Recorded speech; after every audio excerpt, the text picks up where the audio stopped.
Excellence, Monsieur le Président de la République, s'est concrétisée. Cette volonté, il l'avait exprimée depuis la campagne électorale, celle de débureaucratiser en quelque sorte l'action gouvernementale, de faire en sorte que les décideurs se rapprochent le plus possible des citoyens.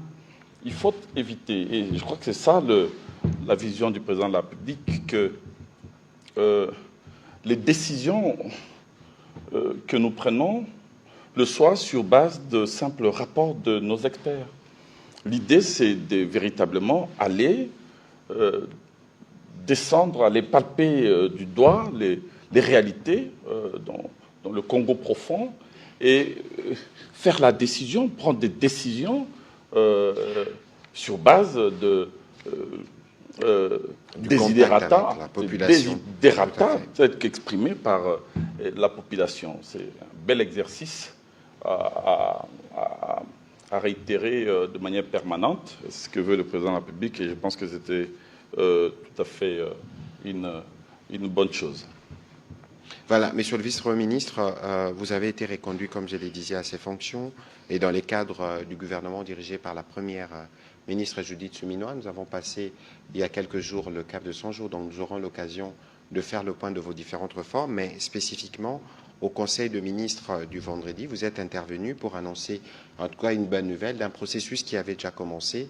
D'ici la fin de l'année, plus de 10 000 Congolais éligibles à la retraite pourront y avoir accès. Et d'ailleurs, dans votre présentation, nous avons tous appris qu'il y avait des fonctionnaires qui étaient nonantenaires et dont certains centenaires. Peut-être que vous pourrez nous en dire un peu plus. Et puis, nous vous avons vu chez le président de la République avec des gros documents. Monsieur le vice-premier ministre, peut-être ce soir, vous pouvez nous dire combien de fonctionnaires il y a en République démocratique du Congo, parce que ça fait partie de la panoplie des réformes que vous avez initiées. On peut être obsédé par ces chiffres, le nombre de fonctionnaires. Il faut voir aussi l'écosystème tel que nous le mettons en place pour effectivement non seulement connaître les nombres de fonctionnaires, mais aussi essayer d'améliorer leurs conditions socio-professionnelles, leurs conditions salariales, afin d'atteindre l'objectif tel que visé par le président de la République, que c'est lui donc de doter notre pays d'une administration publique efficace, efficiente, qui soit au rendez-vous donc de résultats et qui puisse permettre à ce que les Congolaises et les Congolais puissent donc être réconciliés comme ça avec le service public digne de ce nom. Donc l'idée, c'est que le président de la République nous a confié d'abord, comme vous le savez, la mission de redresser notre appareil administratif. Je l'avais dit la fois dernière, que ça passait par une thérapie des chocs, des réformes structurelles, structurantes, systémiques et même donc existentielles, ici même. Et donc c'est ce que nous sommes en train de faire pour essayer d'être à la hauteur de cette mission. Il fallait donc d'abord maîtriser les effectifs et la masse salariale qui va avec, d'où l'idée donc de l'identification biométrique des agents et fonctionnaires de l'État ici à Kinshasa, mais aussi à travers tout le territoire national. Parfois dans des conditions difficiles, les fonctionnaires identificateurs ont travaillé âprement. Et je voudrais aussi saluer leur bravoure, leur courage, parce qu'ils ont travaillé parfois dans des conditions extrêmement difficiles. Et donc c'est à la faveur donc de cette gymnastique, de ce travail que nous avons pondu, nous avons réussi à avoir ces annuaires pour une première fois dans notre pays, des annuaires alphabétiques et numériques de tous les agents et fonctionnaires de l'État dans notre pays. On a commencé par donc cette publication qui concerne d'abord, dans un premier temps, les agents et fonctionnaires de l'État des services centraux, ici à Kinshasa, et des divisions urbaines. Et dans un second temps, nous avons reçu quitus de la part du président de la République pour que nous commencions donc la publication concernant les provinces. On va prendre le Grand Kasaï, le Grand Katanga, le Grand Équateur, le Grand Bandundu, le Grand Kivu, Congo central, et ainsi de suite. Et ensuite, l'identification ne suffisant pas, nous avons pris soin, vous le voyez souvent, de revisiter tous les cadres et structures organiques de nos administrations publiques avec des référentiels des emplois assortis des maxima des effectifs à ne plus jamais dépasser. Parce que ce que nous connaissons aujourd'hui, c'est en réalité, il faut dire les choses comme elles sont, le fruit, nous récoltons le fruit de notre propre irresponsabilité, j'ose les mots, irrationalité, peut-être peut être un mot beaucoup plus tendre, mais les choses sont telles qu'elles sont, avec des effectifs qui ont totalement débordé. Nous avons recruté sans observer le cadre organique, sans respecter les cadres juridiques. Et donc, nous avons essayé donc, de corser les choses, de préciser, de clarifier la situation, mais en même temps de renforcer les cadres juridiques pour non seulement essayer d'avoir plus de discipline, mais beaucoup plus de rationalité avec une interdiction de recrutement ou d'affectation de NU sans préalablement avoir une gestion prévisionnelle des effectifs et une gestion programmatique en termes budgétaires.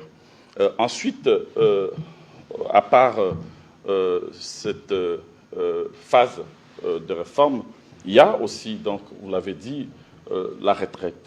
La retraite et donc la mise en place d'un nouveau système de sécurité sociale des agents publics de l'État dans notre pays, avec la cohabitation aujourd'hui d'une retraite principale, qui est retraite de base, et qui, elle, est faite, résulte d'une retraite, comme on dit, d'une retraite d'un système, allais-je dire, de répartition qui cohabite avec le nouveau système que nous avons mis en place, qui est un système donc, de retraite par capitalisation.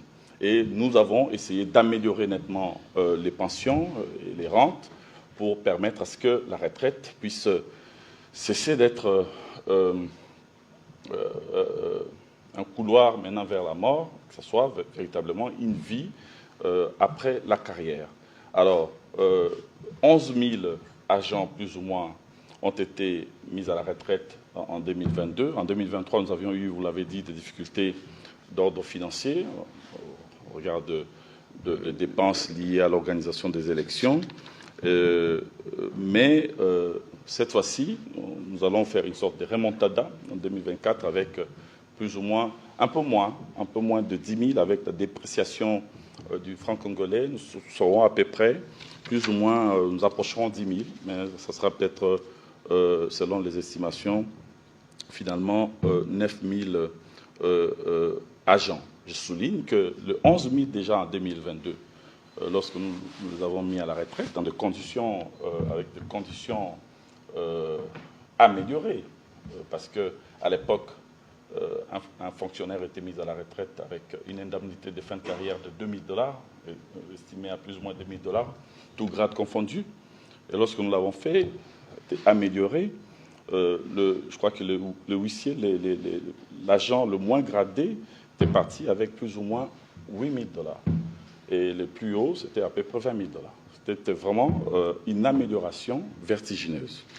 Monsieur le vice-premier ministre, excusez-moi, mais ce n'est pas l'objet principal. Ce n'est pas l'objet principal. C'était important de le dire, parce que finalement, vous savez, nous avions parlé de l'identification biométrique et des annuaires que nous avions eu à publier ici à Kinshasa, et donc globalement de la maîtrise des effectifs, qui comporte un triple enjeu.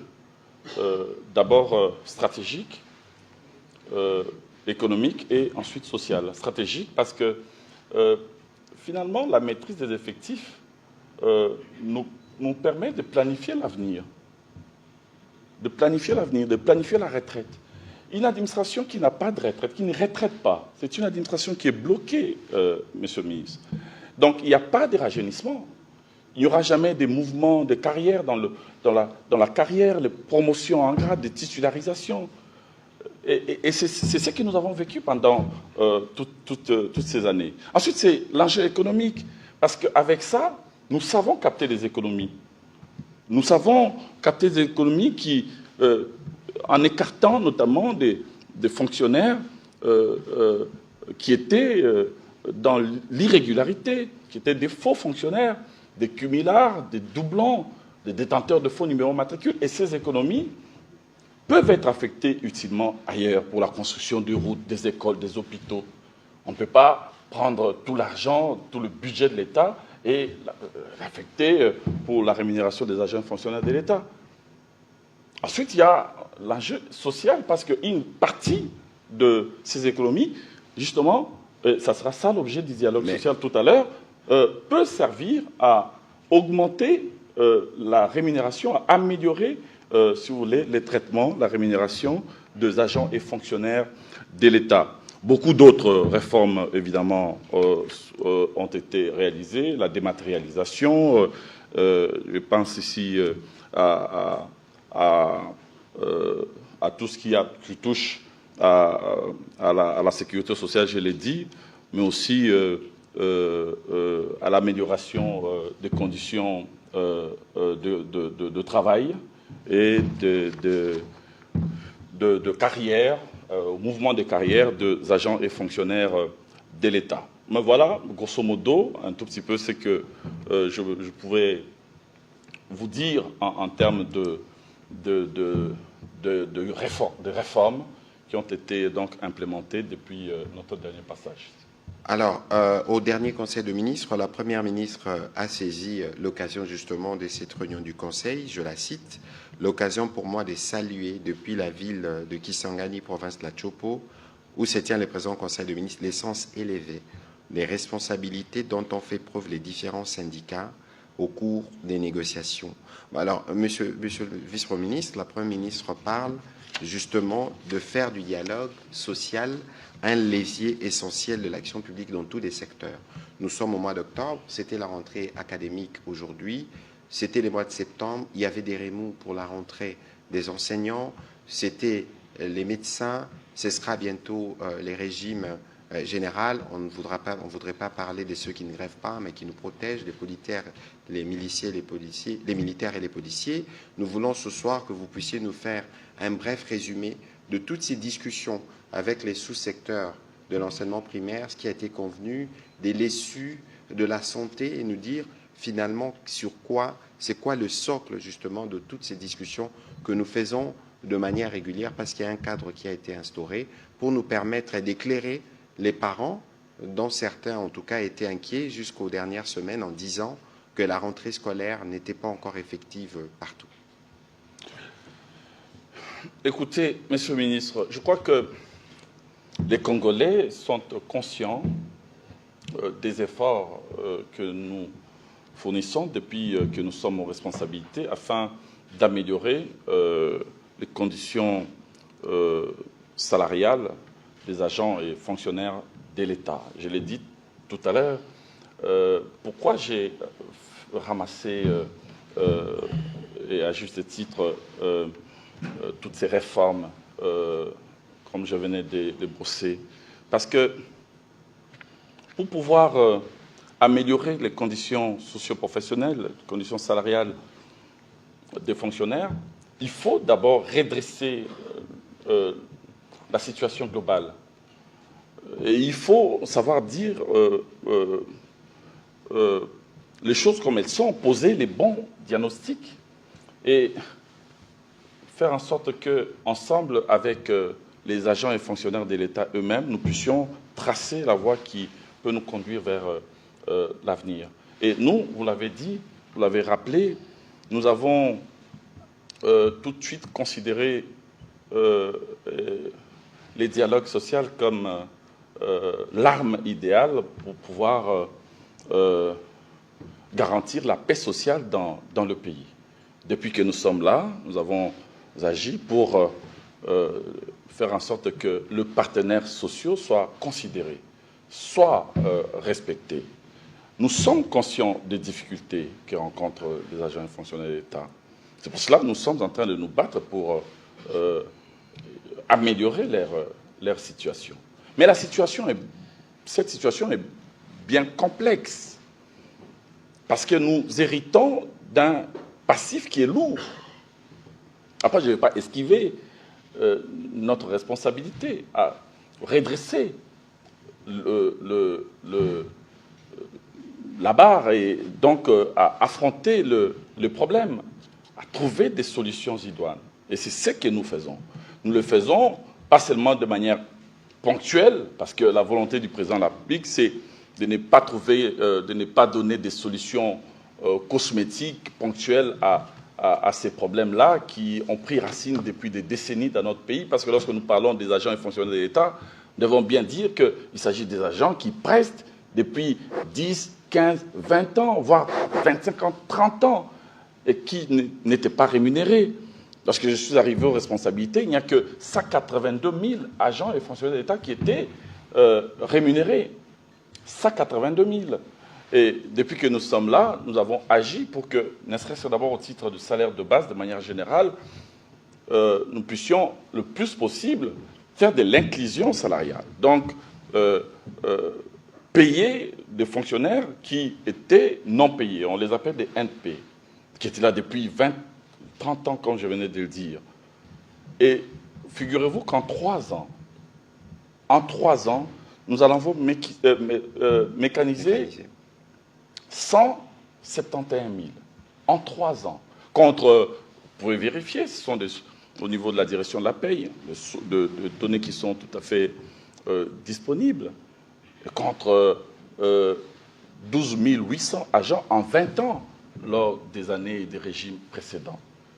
Donc là, il n'y a pas photo, il n'y a pas match. La volonté, elle est là. Elle est là et je pense qu'elle est incontestable. Et nous continuons avec ces processus d'inclusion salariale. Parce que la rémunération du fonctionnaire congolais aujourd'hui est constituée d'un salaire de base plutôt faible et d'une prime. Nous faisons en sorte que nous puissions aussi, le plus possible, améliorer et aligner des agents et fonctionnaires d'État qui ne l'étaient pas à la prime. D'abord, pour améliorer, nous avions, comme vous le savez, augmenté toutes les primes à hauteur de 12% avec la diminution, le nivellement vers les bas de l'IPR de 15 à 3%, qui pesait sur toutes les primes. Et lorsque vous baissez comme ça l'IPR de 15 à 3%, ça veut dire que vous renforcez le pouvoir d'achat des fonctionnaires. Mais c'est vrai que nous n'avons pas été aidés par la dépréciation du franc. Les efforts sont aujourd'hui en cours pour essayer de lutter contre cette dépréciation et nous espérons que nous allons remonter la pente. Mais le fait est que nous avons essayé d'agir pour soutenir le pouvoir d'achat de fonctionnaires. Et nous allons continuer, évidemment, dans ce sens-là. Vous avez parlé de la santé. Je prends le secteur de la santé d'abord pour commencer. Je voudrais ici donner quelques chiffres, si vous le permettez. Parce que bien souvent, nous parlons d'amélioration sans parler chiffres. On entend parler des grèves par-ci, des grèves par-là. On fait des commissions paritaires. Le gouvernement ne respecte jamais ses engagements, ce qui est totalement faux. C'est vrai que j'ai parlé d'un lourd passif que nous avons trouvé, mais nous nous battons pour essayer de relever les défis. Parce que lorsque on est aux responsabilités, notre rôle, ce n'est pas celui de se plaindre. Il faut trouver des solutions. Et c'est ce que nous essayons de faire. Et grâce au dialogue social, et je voudrais ici saluer toutes les organisations syndicales de la santé, de l'EPST, du sous-secteur de l'ESU, mais aussi plus globalement de l'INAP, l'intersyndicale de l'administration publique, pour le sens de responsabilité dont elles font toujours montre. Si vous voulez, ces pragmatismes qui nous permet toujours de trouver des compromis républicains et réalistes pour ne pas faire effondrer notre parfois pays. nuitamment, parce que je dois rappeler que plusieurs fois, vous passez la nuit aux côtés des bancs syndicaux à Notamment, oui. Bibois. C'est notre dada. Et je vous dis, la dernière fois, nous avons fait une réunion, nous avons tenu une réunion de 14h à 9h du matin. Vous imaginez? Pour suspendre à 9h et recommencer à 10h, une heure de repos. C'était tout simplement invivable. Mais c'est parce que porté par la volonté, déterminé à accompagner le progrès qui s'est enclenché depuis l'arrivée de son Excellence, Monsieur le Président de la République aux responsabilités, eh bien, il faut passer parfois par ces genres de sacrifices. Alors, pour le secteur de la santé, disais-je, qu'est-ce que nous avons obtenu jusque-là à la faveur de toutes ces commissions paritaires depuis que nous sommes aux responsabilités? Nous avons obtenu, en parlant de chiffres, l'alignement à la prime des risques de 34 851 agents. Ça, c'est avant la dernière commission paritaire. J'exclus donc le 4e trimestre. De toutes les catégories professionnelles, donc entre le 4e trimestre 2021, qu'on est arrivé, et le 3e trimestre 2024. dont les administratifs L2 et maîtrise, 773. Administratifs, 5261. Autres pro-santé, 5531. Les chirurgiens dentistes, 114. Les infirmiers, 13 215. Des médecins physiques, 39. Médecins vétérinaires, 304. De médecins, 5734. De pharmaciens, 438. Pro-santé L2 maîtrise, 3442. Ceux qui ne touchaient jamais à la prime des risques et qui ont été introduits, insérés au fichier paye pour recevoir leur prime des risques. Et ces efforts continuent parce qu'ici, comme je vous l'ai dit, il faut exclure T4 qui a aussi donc son quota. Pour la mécanisation au traitement de base, de 15 000 agents payés entre la même période, nous avons 59 administratifs L2 maîtrise, 9 021 administratifs tout court, donc qui sont en dehors de la catégorie L2 et maîtrise. Autres pro-santé, ça veut dire les kinésithérapeutes et autres. 3 716.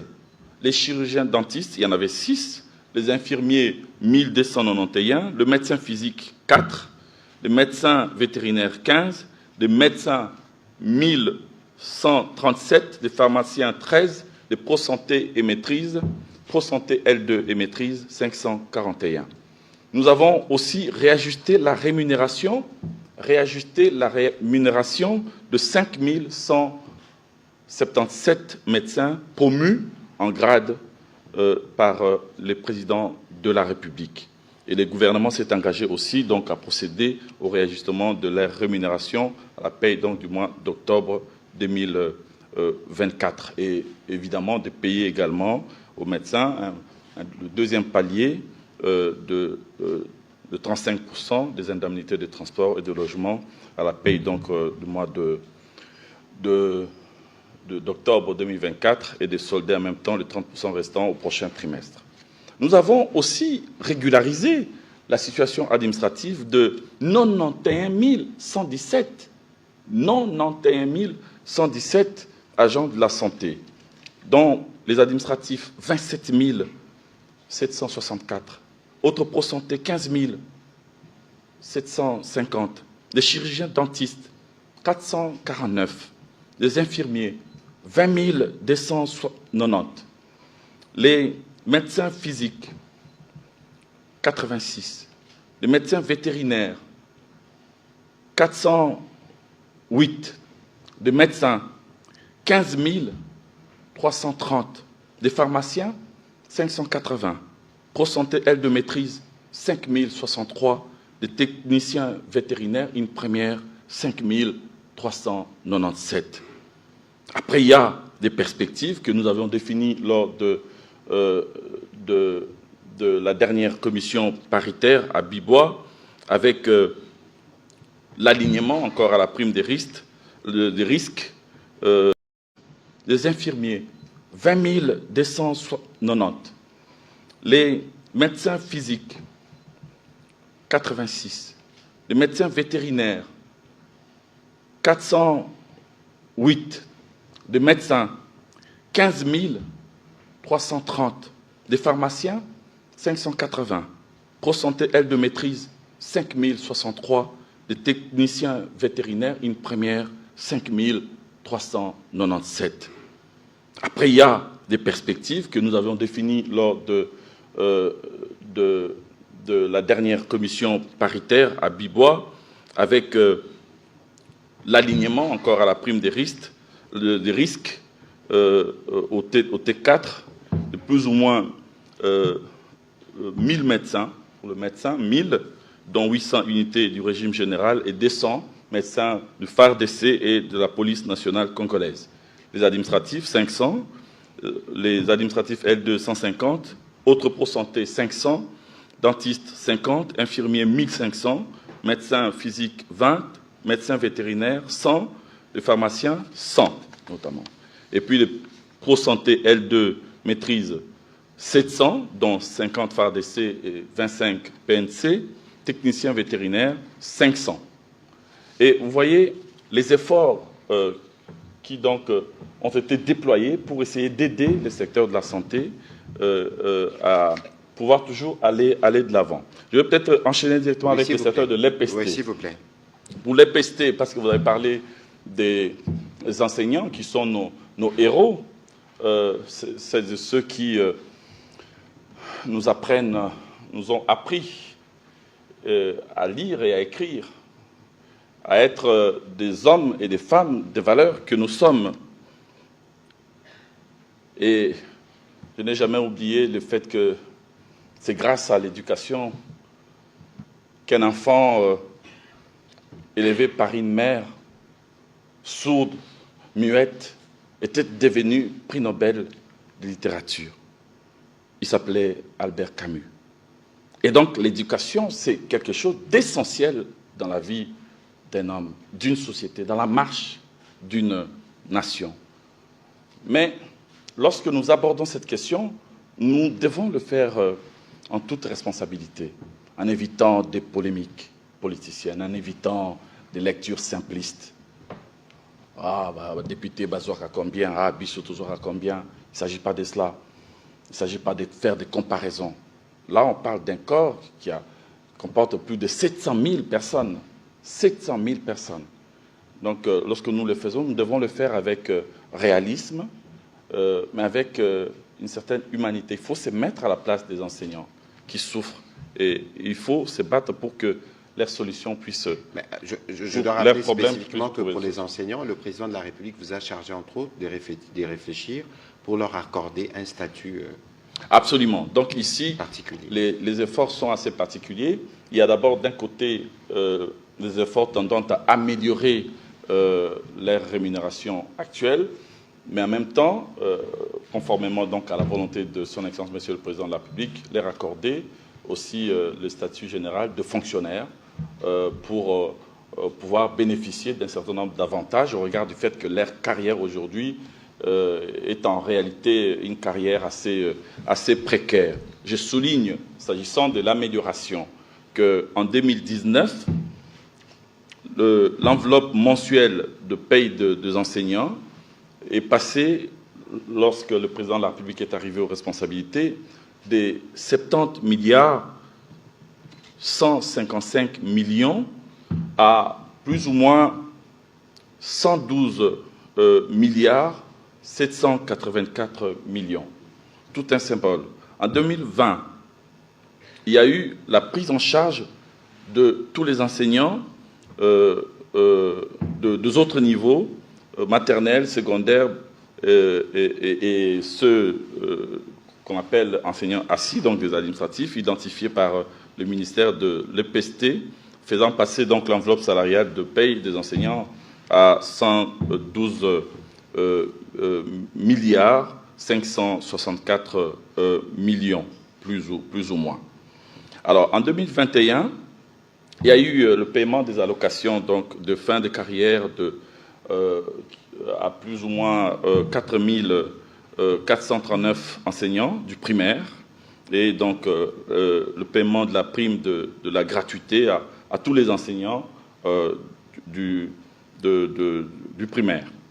Et en 2022, avec le ministre Tony Mwaba, il y a eu la prise en charge de plus de 70 226 enseignants dits NU, avec un réajustement de la prime de la gratuité à chaque enseignant par l'octroi d'une prime, disons, d'une enveloppe supplémentaire de plus ou moins 30 000 par enseignant, avant évidemment la dépréciation. Et puis il y a eu réajustement des frais de fonctionnement des écoles, comme vous l'avez certainement appris. En 2024, nous avons pris en charge plus ou moins 7 829 enseignants non payés du secondaire, avec un ajout, donc, comme vous l'avez appris, de 100 000 francs à tous les enseignants pour un effectif global de 698 194 enseignants de tous les niveaux. J'ai dit, lorsqu'on dit 100 000, il faut voir l'impact. Lors du gouvernement passé, les enseignants attendaient 20 000 avec beaucoup de difficultés. Ici, on a pris 100 000. On peut être tenté de dire, 100 000, ce n'est pas vraiment beaucoup.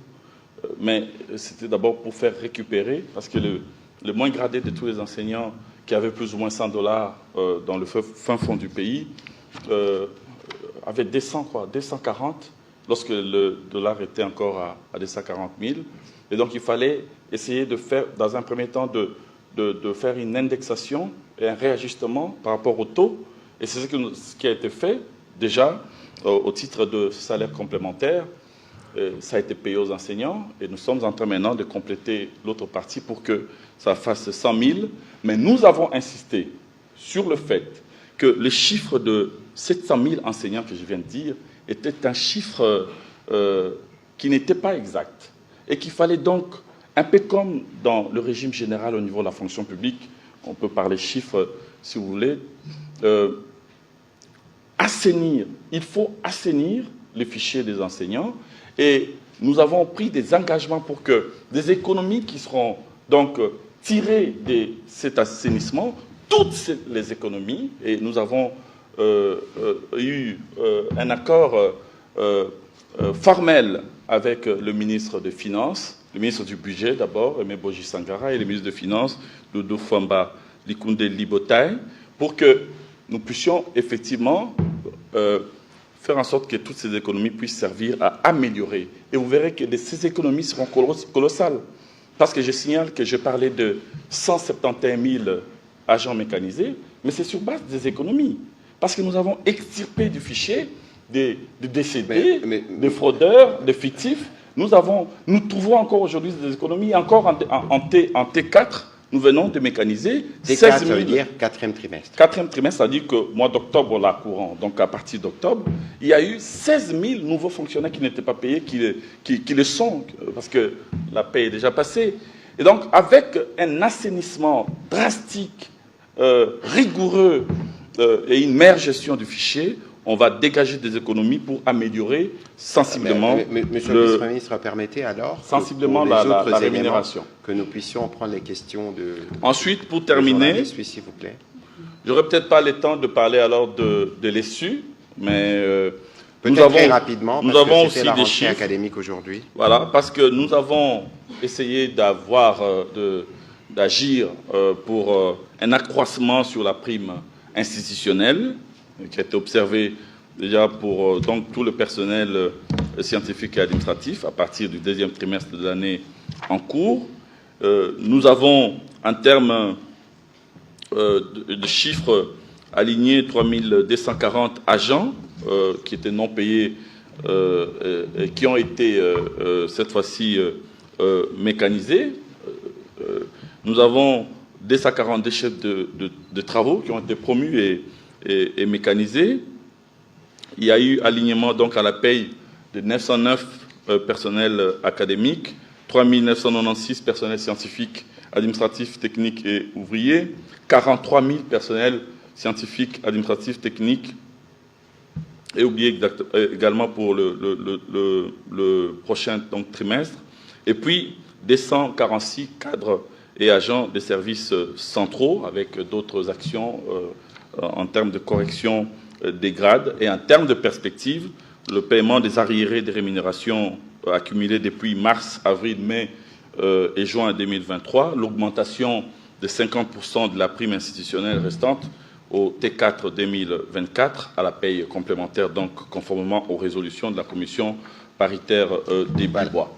Voilà, de manière ramassée, les efforts colossaux que déploie le gouvernement pour essayer d'améliorer sensiblement les conditions salariales des fonctionnaires. Mais en même temps, je l'ai dit, j'ai insisté que les fonctionnaires allaient donc à travers notamment leurs organisations, leurs différentes délégations syndicales, nous accompagner dans les efforts d'assainissement pour dégager des économies et essayer d'aller davantage plus loin en 2025 et en 2026. Voilà, merci Monsieur le Vice-Premier ministre. Si nous devons cumuler les chiffres à la fois des médecins, des enseignants, de professeurs d'université, nous sommes déjà à plus d'1 million. S'il faut combiner tous les efforts consentis. Après, il y a les régimes généraux. Après les régimes généraux. Il y a les régimes généraux qui arrivent parce que nous allons en discussion la semaine prochaine, sachant que les régimes généraux, c'est toutes les autres catégories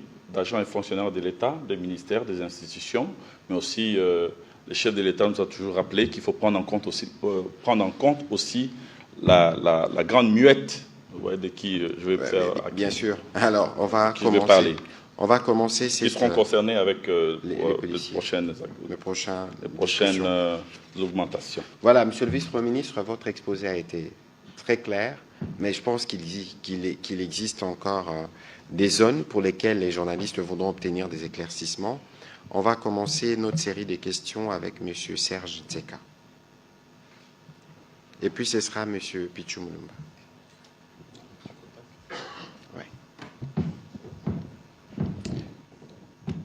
Question brève, s'il vous plaît, pour lui permettre de répondre directement et de prendre le maximum des questions. Merci, Excellence, pour la parole accordée.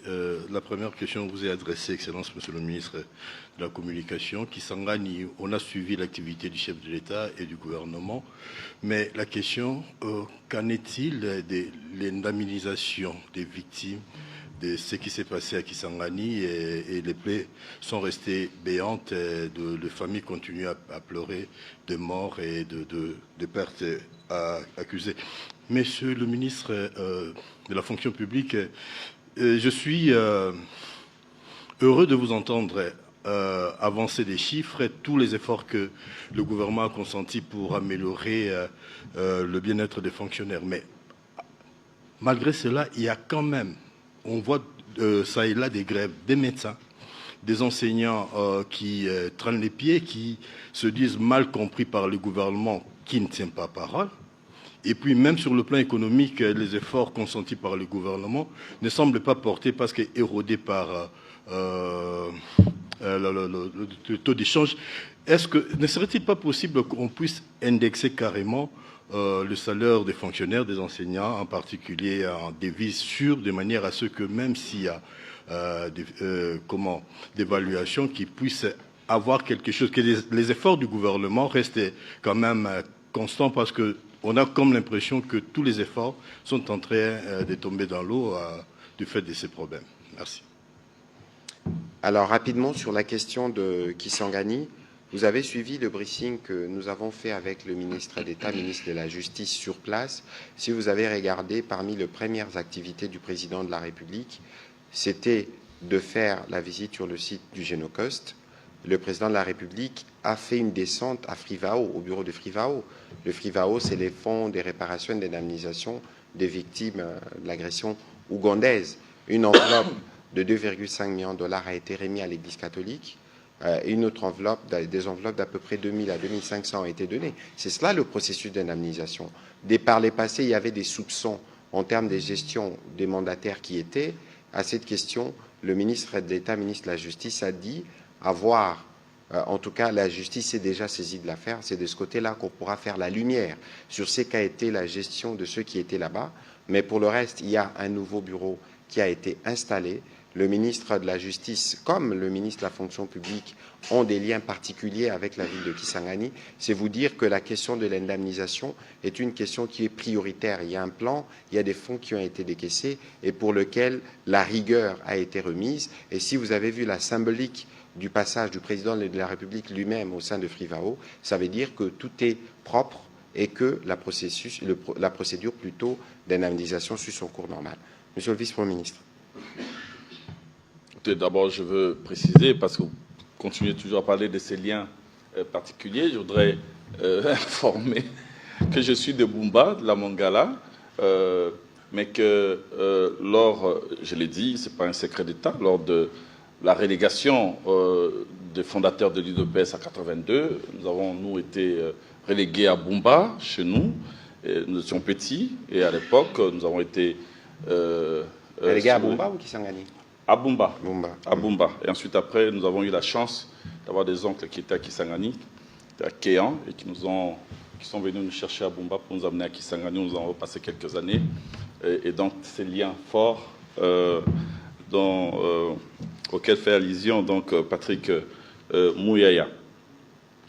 Alors, concernant votre question, elle est pertinente. Elle est pertinente et ça ne concerne pas que les enseignants, mais ça concerne tous les fonctionnaires.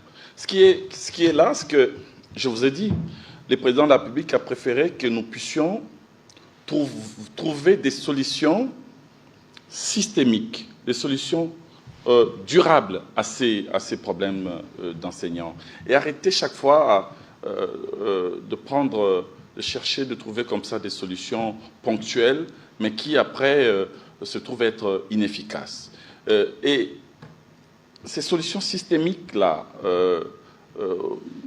aujourd'hui, c'est la mutation administrative des enseignants, comme je venais de le dire. C'est-à-dire faire de l'enseignant, un peu comme sous d'autres cieux, un fonctionnaire à part entière. Voilà, ça permet à ce qu'il ait une carrière d'abord sécurisée, parce qu'aujourd'hui, le salaire est plutôt appartient à l'école, et puis ils sont tout le temps désactivés. Donc il faut que l'enseignant soit fonctionnaire. Bon, pour être fonctionnaire, il faut passer par des contrôles assez drastiques concernant les fichiers. Donc nous allons contrôler les fichiers parce que ce n'est un secret pour personne que ces fichiers le fichier de nos enseignants est totalement corrompu, avec beaucoup d'enseignants fictifs, beaucoup d'écoles fictives d'ailleurs, comme vous le savez. Et donc nous allons faire ce travail, c'est ce que nous sommes en train de faire, en collaboration avec la ministre d'État, ministre de l'Éducation, Raïssa Malou, et nous pensons que c'est la meilleure réponse à donner. Mais en attendant, nous sommes obligés de procéder donc à ces ajustements, à ces réajustements par rapport donc au dollar. Et en même temps, je vous l'ai dit, parce que j'ai parlé de réformes liées à l'amélioration donc des conditions salariales des fonctionnaires, des agents et fonctionnaires de l'État, c'est essentiellement en ce qui concerne la réforme de la politique salariale dictée par le président de la République, que nous sommes en train d'élaborer sous la supervision de son Excellence Madame la Première ministre et avec la collaboration du ministre d'État, ministre du Budget, et ainsi que du ministre de Finances. Je crois que d'ici la fin de l'année, nous aurons la première matrice pouvant nous permettre, l'année prochaine certainement, de doter notre pays, enfin, d'une politique salariale qui puisse soigner les blessures sociales dans notre pays. Je vous ai parlé des enseignants. Je suis moi-même fils d'enseignant. Vous savez, c'est des enseignants de tout le niveau jusqu'à l'université. Il faut se mettre à la place de ceux qui sont sous-payés pour comprendre la colère légitime des enseignants. Et c'est pour cela que les gouvernements que dirige donc la première ministre Judith Suminwa-Tuluka fait tout pour essayer de donner des réponses, disons, de solutions palliatives, en attendant la grande solution qui sera portée par cette politique salariale qui va certainement, donc, qui aura pour vocation à éradiquer les disparités qui existent entre administrations, entre catégories d'agents publics dans notre pays. Voilà. Et j'ai noté tout de même votre proposition qui sera versée, je vous en fais promesse, dans les discussions concernant cette nouvelle politique salariale. Voilà, on va prendre la question de M. Pichu Mulumba. Merci beaucoup, M. le ministre, pour la parole. Permettez-moi de commencer par une question d'actualité vous concernant, puisque vous avez, à l'entame de ces briefings, fait les résumés du séjour du président de la République à Kisangani. Comment les gouvernements, par votre intermédiaire comme porte-parole, interprètent-ils la position claire du chef de l'État sur la question de la révision constitutionnelle qu'il a exprimée là à Kisangani? J'ai une préoccupation concernant le vice-premier ministre. Vous avez annoncé avec une grande ferveur la mécanisation, on avait noté, des inspecteurs, contrôleurs et agents nouvellement recrutés de l'inspection générale du travail au 4e trimestre de cette année. Où en êtes-vous? Bon, alors, cher Pichu Mulumba, je savais que cette question allait revenir parce que moi, j'ai l'impression qu'on veut faire dire au président de la République de choses qu'il n'a pas dites. Le président de la République, s'exprimant sur ce sujet, a dit que ce n'était pas une urgence. Je crois qu'il a dit. Ensuite, le président de la République a aussi dit que l'année prochaine, il mettra en place une commission pluridisciplinaire avec les Congolais de tous les bords pour réfléchir. La Constitution que nous avons, il faut la lire aussi, parce qu'elle prévoit notamment de mécanismes comment la révision, elle peut se faire. Il faut considérer que pour le moment, nous n'y sommes pas encore. Mais parce que je savais justement que cette question reviendrait, je voudrais qu'on suive lui-même le président de la République lorsqu'il a été interrogé à ces sujets par un étudiant, parce que le président de la République a eu l'occasion de discuter avec les étudiants. Écoutez plutôt sa réponse et je veux revenir pour faire un complément. Moi, ma personne importe peu. Je pense que si nous avons un pays où les institutions sont fortes, quels que soient les individus qui seront là, c'est le pays qui va gagner. C'est un pays aux institutions fortes qui gagnent, pas aux personnes fortes. Voilà. Voilà, je pense que c'est une réponse qui est courte, mais qui est claire et qui devrait clore ces débats, parce que ces débats, il aura lieu l'année prochaine. La commission pluridisciplinaire qui aura des Congolais qui viendront de toutes parts pourra discuter sans encombre autour du texte, parce que le texte de la Constitution, c'est un texte qui nous appartient à nous tous, comme ressortissants d'un pays, que vous soyez de l'opposition, de la majorité de la société civile. C'est une réflexion, parce que nous sommes au bout de 4 processus électoraux, nous sommes sortis d'un processus de belligérance pour entrer dans la consolidation de la démocratie. On a des difficultés et les soucis principaux, tels que le président de la République l'a résumé, c'est d'arriver à avoir les institutions fortes. Donc il faut considérer que si révision de la Constitution doit avoir lieu, elle essaiera pour le bien de nos institutions et pour les bénéfices du peuple congolais. Je pense que, Monsieur le Vice-Premier ministre, je ne sais pas si vous aurez un petit rajout sur le sujet, parce que ce n'est pas le sujet principal, mais l'idée ici, c'est d'abord de rappeler que nous travaillons sur le plus urgent. Le Vice-Premier ministre l'a dit tout à l'heure, mais que cette question fera l'objet des réflexions plus tard, et les moments venus, les conséquences pourront être tirées. Écoutez, moi, je ne vais pas vous contredire, parce que ce que vous avez dit est tout à fait juste. Je peux même aller plus loin. On ne peut pas interdire la réflexion dans un pays. la Constitution est une loi fondamentale, mais une loi quand même. Une loi, vous savez, a vocation à être modifiée, changée à partir du moment où, si telle est la volonté de la communauté nationale, comporte-t-elle des faiblesses? Je crois que la réponse est oui. Indubitablement, oui. Quelles sont ces faiblesses? Les experts nous le diront, chacun peut donner ses réponses. Moi, en tant que gestionnaire des ressources humaines de l'État, je peux déjà avancer une petite piste. Moi, j'ai toujours dit, et c'est mon avis personnel, que notre Constitution, celle qui est là, consacre une hyper-institutionnalisation de l'État, ce qui crée en réalité l'obésité de l'État. C'est une Constitution qui consacre l'obésité, et cette obésité de l'État, qu'on le veuille ou pas, obstrue, fait obstacle au développement du pays. Donc, si on peut réfléchir en termes de dégraisser l'État, parce que nous parlons souvent de la diminution du train de vie de l'État, il n'y a pas seulement à diminuer les trains de vie de l'État en termes de salaire, parce qu'après, il y a des missions, il y a ces institutions, les responsables des institutions qui tombent malades, qui sont prises en charge. Il faut aussi réfléchir sur l'ensemble de la structuration institutionnelle telle que léguée par cette Constitution. Moi, je n'ai pas peur qu'il y ait débat, et comme dans d'autres pays, sous d'autres cieux, qu'il y ait éventuellement, pourquoi pas, retouche de la Constitution, révision, ou même, pourquoi pas, changement. Ce n'est pas un tabou. Ce n'est pas un tabou. On peut décider d'avoir une nouvelle Constitution, si telle est la volonté du peuple. Je ne sais pas pourquoi on va interdire à notre pays de faire une sorte d'autocritique, de regarder cette Constitution et de dire qu'il y a un ça ne va pas.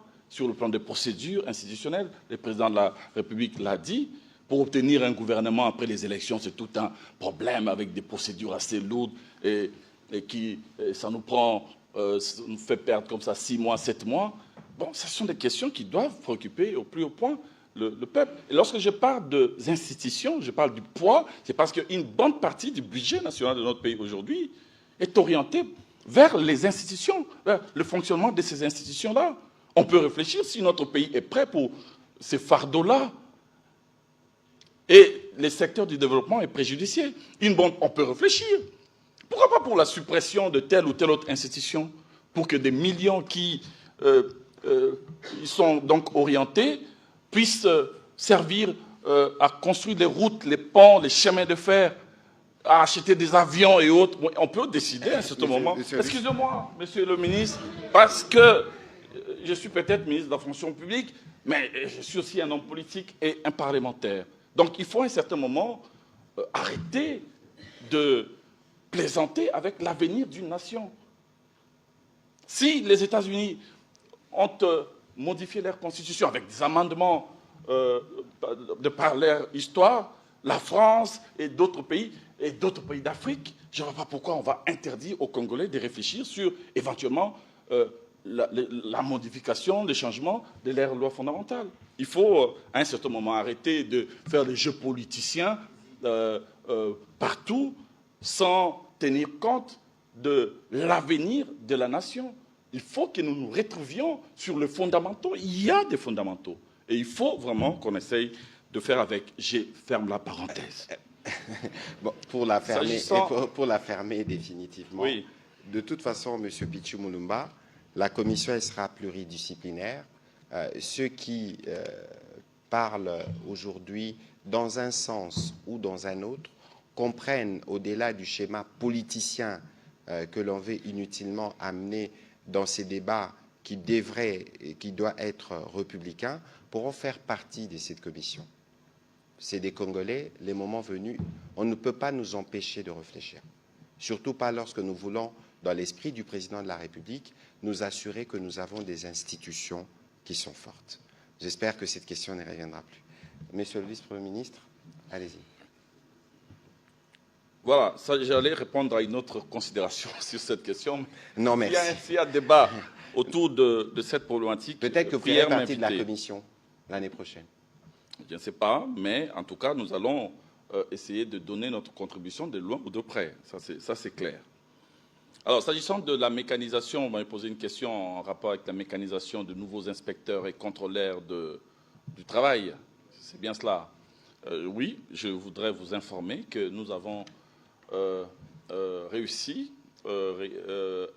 à insérer dans le fichier paye, donc du mois en cours, du mois d'octobre,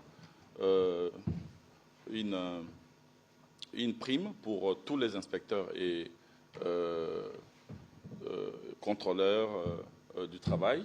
Restent les administratifs qui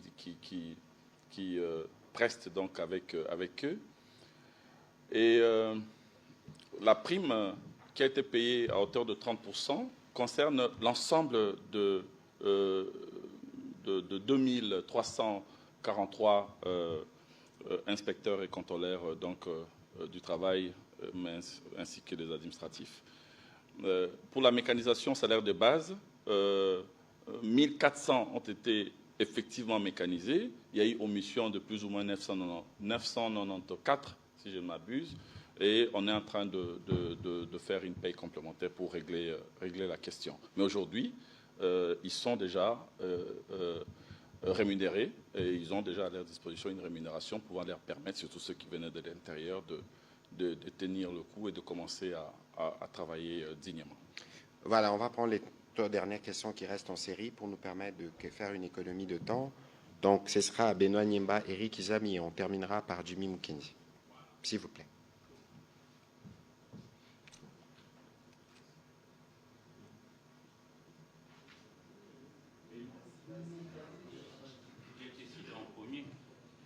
Merci de la parole, Excellence.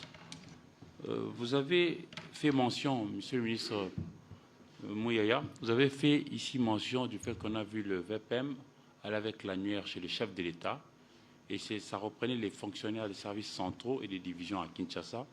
Et vous avez mentionné ici, Monsieur le VPM, que vous irez progressivement jusqu'à prendre le Kassai et les autres provinces de la République. La question, c'est de savoir, nous savons que vous êtes méthodique, à court, moyen et long terme. Le travail pourrait être terminé quand? Pour l'ensemble de toutes les 26 provinces de la République, pour la mandature des 5 ans. C'est ça la question? Oui, c'est la question. La première. Ah. Et, oui.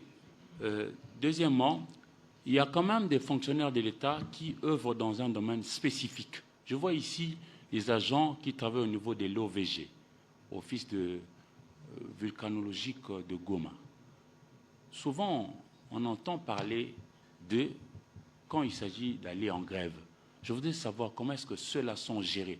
Parce que lorsque eux ne font pas le travail, malheur peut arriver, et notamment embraser la ville de Goma. Voilà, Monsieur le Vice-Premier ministre, allez-y. On peut répondre directement. Comme ça, on prendra la dernière question du Jimmy Mukinzi. Voilà. Donc, concernant la fin du processus, je voudrais ici informer, disons, rappeler que l'identification biométrique a eu lieu à travers tout le pays.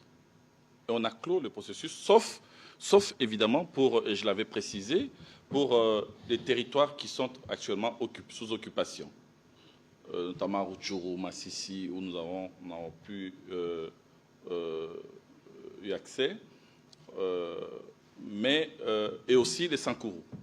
Je voudrais informer les agents et fonctionnaires du Sankourou que les processus d'identification après la remontée des données et la certification, la dernière étape de l'identification physique aura lieu à partir du 11 novembre. Et après ça, nous allons, comme pour d'autres provinces, procéder à la validation des données à travers des ateliers relatifs. Et ensuite, après, nous allons procéder donc à la publication des données. Nous allons comme ça. Les données pour toutes les autres provinces, à part le Sankourou, toutes les autres provinces, sont d'ores et déjà disponibles. Nous sommes en train de faire des ateliers de validation et je pense que la publication, comme je l'ai dit, sera progressif, parce que c'est moi-même qui vais donc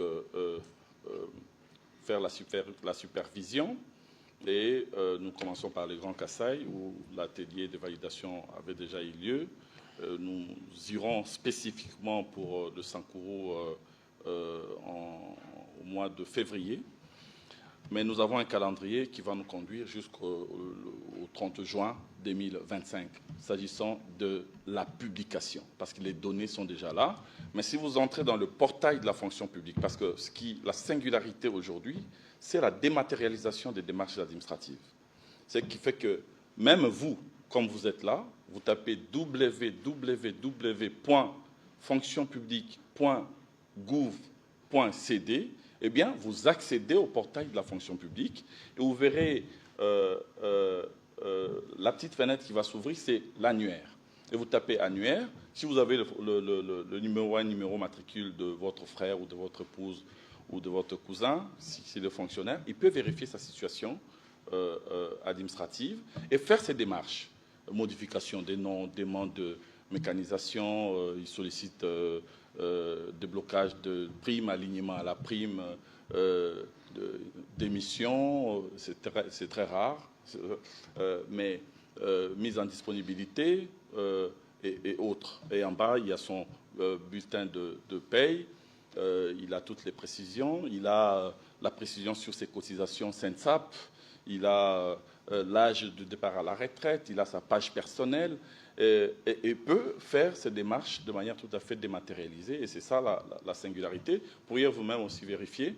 Ce qui est déjà dans le portail, sont donc les données publiées. Le service central, vous l'avez dit, et divisions urbaines de Kinshasa. Et à partir du mois prochain, dès que nous allons faire les Grands Kasaï, ensuite le Grand Katanga, Grand Équateur, progressivement, les données aussi provinciales seront donc disponibles dans le portail. Et à partir de juin, donc 30 juin, au 30 juin 2025, sauf au petit changement, mais en tout cas au 30 juin, nous aurons le fichier unique global de tous les agents et fonctionnaires de l'État. Je souligne, je précise qu'à Kinshasa, nous sommes partis des listes déclaratives de 450 000 agents et fonctionnaires de l'État et seulement 113 000 agents et fonctionnaires ont été certifiés réguliers. À l'intérieur du pays... Et les restes? Les restes sont irréguliers. Et donc exclus, donc écartés du fichier. Mais après, ils ont la latitude de régulariser leur situation. Je voudrais dire à celles et ceux qui ne se retrouvent pas dans l'annuaire de ne pas se sentir totalement exclus. Ils sont écartés pour des raisons d'irrégularité, mais s'ils estiment qu'ils ont quand même droit de pouvoir de prétendre à y être, donc à être insérés, eh bien, la direction, la DBDR, est à la fonction publique de manière permanente, du moins pour ceux qui sont à Kinshasa et ceux qui sont à l'intérieur du pays. Il y a donc des antennes au niveau des divisions provinciales, donc de la fonction publique. Nous allons faire en sorte que personne ne soit lésé, sauf ceux qui sont dans la fraude, des fils qui utilisaient des numéros matricules de leur père, des frères qui utilisaient des numéros matricules de leurs frères, des cousins, des voisins et autres. Monsieur Et tous ceux qui détenaient comme ça des numéros matricules d'emprunt ou de faux numéros matricules fabriqués de toutes pièces. J'ai vu un arrêté circuler avec des numéros faux. Il y a des Congolais qui, des fois, croient à ce genre de choses et donc se présentent avec des faux numéros, de faux arrêtés. On ne peut pas les prendre. Vous voyez, donc c'est cet assainissement qui nous permet d'avoir un fichier, enfin un fichier fiable, non corrompu, qui peut, alors progressivement, et là je vais peut-être chuter par là, M. Mouya, vous m'excuserez, j'entends beaucoup de fonctionnaires dire oui, mais j'ai été identifié et jusqu'à présent, Baso Futanga été, nga nazali na awa na Luozi, nazali awa na Bumba, nazali na Kabeya Kamwanga ou na Kamina, je ne suis pas payé, je ne suis pas rémunéré. C'est justement ça l'intelligence, c'est que vous n'êtes pas rémunéré depuis 10 ans, maintenant nous allons essayer d'assainir et les moyens qui seront tirés, parce qu'à un certain moment nous allons dire, bon stop, seuls ceux qui sont identifiés, certifiés réguliers seront rémunérés. Donc nous allons faire des économies Et nous allons prendre ces économies pour les affecter maintenant à ceux qui sont véritablement à la tâche, de fonctionnaires qui travaillent effectivement avec une nette amélioration de leurs conditions salariales. C'est ça l'intelligence de cette réforme. Monsieur le ministre, on nous demande souvent Bopé Sabiso numéro matricule. Ah, Bopé Sabiso numéro matricule, ce n'est plus possible aujourd'hui. Parce que, vous voyez, nous numérisons, nous allons mettre en place ces dispositifs biométriques avec cette transformation numérique, mais ça ne suffit pas. Je vous ai parlé du cadre juridique pour essayer de renforcer la discipline. Aujourd'hui, ceux qui alignent les nouvelles unités sont systématiquement, mais alors systématiquement sanctionnés. Et nous avons aussi renforcé, je vous l'ai dit aussi, les cadres organiques pour ne pas retomber dans le travers du passé. Sinon, après, nous n'allons pas nous en sortir si nous refaisons encore la même chose. Bopé Sabiso numéro matricule, distribuer des numéros matricules comme ça se faisait avant, aux membres de partis politiques, des batteurs de tam-tam, je n'ai rien contre eux, les cousins du village et tout le monde. Ça ne peut plus passer comme ça. N'est pas fonctionnaire qui veut. Il faut essayer alors de faire ce que j'ai appelé tantôt, d'entrer dans le paradigme d'une gestion prévisionnelle des effectifs. L'État n'engage que le fonctionnaire dont il a réellement besoin. Même les médecins, vous avez là, et je l'ai dit devant eux, des hôpitaux aujourd'hui de 200 lits avec 700 médecins, des hôpitaux de 50 lits avec 500 médecins, notamment à Barumbu. Donc ça ne peut plus continuer comme ça avec des déserts médicaux à l'intérieur du pays, paradoxalement. Donc il faut une réorganisation. Kokota a coupé sa numéro matricule, n'a boité, il faut que ça la concours. Et exceptionnellement, il y a n'a coupé sa numéro matricule sur titre, ça peut exister, c'est autorisé par la loi, mais seulement pour occuper un poste qui est organique et budgétairement prévu. Mais pas couper sa numéro matricule au tiers de la poche, poche, arrêté, froissé depuis 10 ans, à la recherche d'une improbable affectation. Non, ça ne peut plus continuer comme cela. Nous allons revenir, évidemment, il y a beaucoup de choses à dire au sujet de l'administration publique. Mais là, nous devons terminer cet exercice de redevabilité. Un petit complément, Éric Izami, nous ne travaillons pas en fonction de la durée du mandat. Nous avons hérité, le vice-premier ministre l'a dit, nous avons hérité des problèmes depuis des décennies. Et les solutions que nous voulons prendre des solutions qui vont rester pour la prospérité et qui vont au-delà du mandat. Nous ne pouvons pas penser être court-termistes parce qu'en réalité, nous faisons notre part, en tout cas sur la direction du président de la République, pour faciliter la tâche à ceux qui viendront demain. C'est pour ça que nous disons régulièrement que même ceux qui font de l'opposition, ils doivent faire de l'opposition positive. L'opposition positive, c'est de venir dire, questionner les choix faits notamment au niveau du ministère de la fonction publique pour dire ces choix-là n'est pas bon. Est-ce que vous ne pouvez pas améliorer de cet endroit? Ces critiques, nous ne l'entendons pas. Mais ce qui est sûr, c'est que nous avons un plan, une boussole qui fait qu'aujourd'hui, dans tous les secteurs, nous sommes en train d'avancer. Ça prend du temps, la population est impatiente, mais vous savez, on a eu des décennies de retard.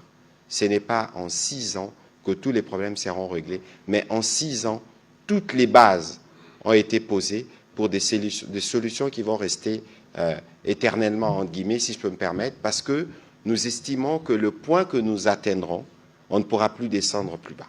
Voilà. Juste préciser, s'agissant de l'OVG, ce que vous avez promis, l'OVG, je veux donc prendre langue avec le ministre de la Recherche scientifique pour essayer d'en savoir un peu plus et nous pourrions trouver donc des solutions à ce qui concerne les agents qui sont, donc, comme vous l'avez dit, en grève.